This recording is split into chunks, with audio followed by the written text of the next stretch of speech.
सो hey guys, स्वागत है आपका इंडियन हिस्ट्री की क्लासेस में। तो इंडियन जीके का जो पोर्शन अपने इंडियन हिस्ट्री पढ़ रहे थे उसका मौर्य काल अपने शुरू हो गया है। ठीक है, तो जिसमें अपन ने क्या कहते हैं महाजनपद काल वगैरह ये जो बेसिक था वो सब कुछ पढ़ लिया है। उससे पहले जो अपने सिंधु घाटी सभ्यता और ये सारे उत्तर वैदिक और वैदिक काल भी पढ़ लिए हैं। इसके बाद अपने आते हैं महाजनपद काल की ओर। इसकी बेसिक के बाद अपन बढ़ गए हैं मौर्य काल। तो मौर्य काल की पिछली क्लास अपने कल थी, जिसकी आप अपने चैनल पे देख सकते हैं। और आज का अपना टॉपिक है चंद्रगुप्त मौर्य। ठीक है, तो चंद्रगुप्त मौर्य का जो अपने हैंड रिटन नोट्स हैं, ठीक है, जो अपन आप इसमें देख सकते हैं और इसी में से क्वेश्चन बनते हैं। ठीक है, तो आप इसको ऐसे कैसे अपने नोट्स में बना सकते हैं। अगर आपको इसकी पीडीएफ चाहिए तो आप इसका कमेंट कर सकते हैं पीडीएफ के लिए। ठीक है, जिसकी पीडीएफ हम आपको उपलब्ध करा देंगे। ठीक है, तो शुरू करते हैं चंद्रगुप्त मौर्य। तो ये प्रथम ऐतिहासिक शासक थे। ठीक है, चंद्रगुप्त मौर्य प्रथम ऐतिहासिक शासक थे, जिनका इतिहास में वर्णन मिलता है कि प्रथम ऐतिहासिक शासक। ठीक है, इनका समय था 322 ईसा पूर्व या 323 ईसा पूर्व से 298 ईसा पूर्व। ये ईसा पूर्व वाला क्रम उल्टा चलता है, जबकि ईस्वी वाला सीधे चलता है। ठीक है, ये तो आपको पता ही होगा। इसके बाद चलता है कि भारत को विदेशी दास्ता से मुक्त कराने वाले प्रथम शासक भी चंद्रगुप्त मौर्य ही थे। ठीक है, इसका मतलब पहले भी देश विदेशी शासन की दास्ता में था। ठीक है, तो उसको मुक्त कराने वाले भी चंद्रगुप्त मौर्य ही थे।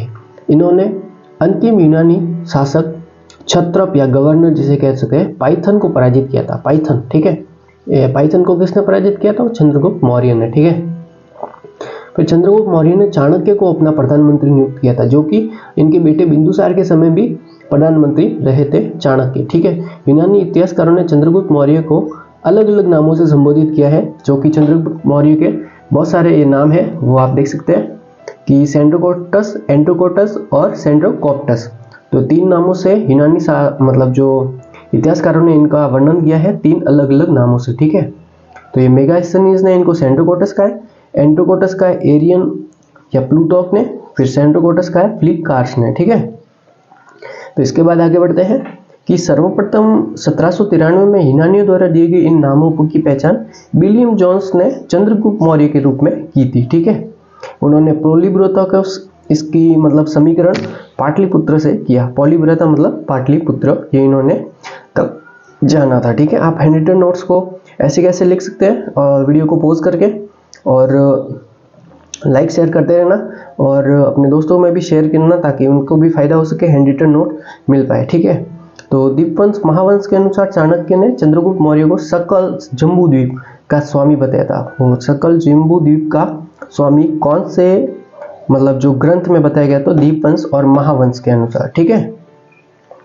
फिर आते हैं प्लूटार्क के अनुसार चंद्रगुप्त मौर्य ने अपनी 6 लाख की सेना लेकर संपूर्ण उत्तरी भारत को रौंद डाला था। मतलब ये प्लूटार्क के अनुसार है। ठीक, इसके बाद आते हैं चंद्रगुप्त मौर्य वाले टॉपिक में एक महत्वपूर्ण है कि चंद्रगुप्त मौर्य का जो सेल्यूकस निकेटस के साथ जो युद्ध था, युद्ध वृत्तांत है या संघर्ष है, उसकी कथा या उसके नोट्स। ठीक है, तो सिकंदर की मृत्यु के बाद यूनान के उत्तराधिकार संघर्ष हुए, जिनमें सेल्यूकस निकेटर विजेता रहा। ठीक है, सिकंदर की मृत्यु के बाद सेल्यूकस निकेटर वहां का शासक बना था। ठीक है, तो जिसने निकेटर की उपाधि धारण की।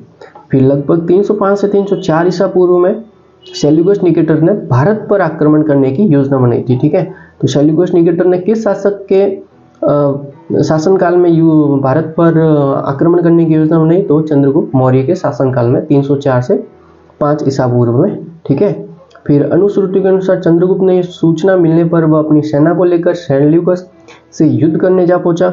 दोनों के बीच अज्ञात स्थान पर युद्ध हुआ और निकेटर को पराजित किया था। ठीक है, फिर इस युद्ध का वर्णन प्लूटार्क, एरियन, स्ट्रैबो ने किया, ये जो कि विदेशी है। ठीक है, इन्होंने भी अपने उसमें लिखा है। ठीक है, तो अगर इंडियंस होता तो अपने माइंड में डाउट भी होता, पर ये विदेशियों ने लिखा, इसका मतलब अपना भारत कितना महान था इस समय भी, ये आप इससे पता कर सकते हैं। ठीक है, जान सकते हैं। फिर दोनों के मध्य जो संधि हुई थी उसमें कार्नेलिया या हेनेला का विवाह चंद्रगुप्त मौर्य से किया गया, जो सेल्यूकस निकेटर की पुत्री थी। तो पहला जो अंतरराष्ट्रीय विवाह संबंध था वो भी चंद्रगुप्त मौर्य का ही रहा था, हेलेना के साथ, कार्नेलिया के साथ। ठीक है, इनमें विवाह जो शर्तें भी थी, पहले तो इनकी संधि की शर्तें थी। पहले तो इनकी शादी, फिर 4 प्रांत इनको दे दिए थे, काबुल, कंधार और बलूचिस्तान, ठीक है, और हेरात, ये 4 जगह इनको दहेज में दी गई थी, दहेज मान सकते हैं अपन इसको, ठीक है। फिर चंद्रगुप्त मौर्य ने 500 हाथी सेल्यूकस निकेटर को मतलब उपहार में दिए, जो कि युद्ध में निपुण थे, जो कि युद्ध के लिए ही जिनके ट्रेनिंग के रूप में मान सकते हैं अपन, ठीक है। तो सेल्यूकस निकेटर ने अपने राजदूत के रूप में मेगास्थनीज को चंद्रगुप्त मौर्य के दरबार में भेजा, जो कि प्रथम विदेशी क्या कहते हैं राजदूत के रूप में आया था, ठीक है। प्रथम विदेशी राजदूत था मेगास्थनीज, जिसने अपनी पुस्तक कौन सी लिखी थी, इंडिका। चंद्रगुप्त मौर्य व हेलेना का विवाह का वर्णन एपियंस व प्लूटा ने किया। भारत का प्रथम अंतर्राष्ट्रीय विवाह था, जो कि अब पहले बता सके, पहले ही बता दिया अपन ने, ठीक है। तो आगे बढ़ फिर आते हैं कि तमिल ग्रंथ अहनानूर, जिसकी रचना मुमलनार्थ के अनुसार चंद्रगुप्त मौर्य का साम्राज्य दक्षिण भारत तक था, ठीक है, दक्षिण भारत तक था। तो चंद्रगुप्त मौर्य का भारत का पहला शासक जिसने दक्षिण भारत अभियान किए, ठीक है। फिर चंद्रगुप्त मौर्य दिगंबर जैन अनुयायी थे, ठीक है, दिगंबर जैन अनुयायी थे। दिगंबर जो दक्षिण की दिशा में भद्रबाहु के साथ चले गए थे और सल्लेखना पद्धति द्वारा इन्होंने अपना देह त्याग किया था, ठीक है। चंद्रगिर पहाड़ी, जिसका नाम उन्होंने बाद में रख दिया था चंद्रगिर पहाड़ी, जहाँ पे उन्होंने देह त्याग किया था, ठीक है। फिर आते एक इंपॉर्टेंट जहाँ से प्रश्न बनते हैं कि रुद्रदामन नाम के जूनागढ़ अभिलेख के अनुसार चंद्रगुप्त मौर्य ने अपने सौराष्ट्र के प्रांत पर पुष्यमित्र वैश्य को आदेश देकर इतिहास प्रसिद्ध सुदर्शन झील का निर्माण कराया था, सुदर्शन झील का निर्माण कराया था, ठीक है, चंद्रगुप्त मौर्य ने। जिस झील का निर्माण उसने अकाल राहत कार्यों के अंतर्गत करवाया था, ठीक है, अकाल राहत कार्यों के अंतर्गत कराया था। फिर चंद्रगुप्त मौर्य के समय अकाल की जानकारी महास्थान बांग्लादेश व सहोग्रा गोरखपुर यूपी से प्राप्त ताम्रपत्र लिपिकों से मिलती है। फिर आते हैं सुदर्शन झील के बारे में, ये काठियावाड़ में स्थित है, गिरनार। फिर स्वर्ण सिक्का व प्लासनी नदियों के संगम पर है और निर्माण चंद्रगुप्त मौर्य ने और उर्जित पहाड़ी पर है, ठीक है। तो इसी के साथ अपने चंद्रगुप्त मौर्य का टॉपिक होता है समाप्त। और क्लास अच्छी लगी हो तो लाइक शेयर सब्सक्राइब करना, और यहाँ तक बने रहने के लिए धन्यवाद। और अगर आपको कोई डाउट हो तो आप कमेंट सेक्शन में बता सकते हैं। इसके हैंड रिटन नोट्स के लिए भी आप कमेंट कर सकते हैं, और आप इसको पॉज करके वैसे तो लिख सकते हैं, पर अगर आपको पीडीएफ चाहिए तो आप हमें कमेंट कर सकते हैं, हम आपको पीडीएफ भी अवेलेबल करा लेंगे, ठीक है। और ठीक है, take care, bye and stay tune.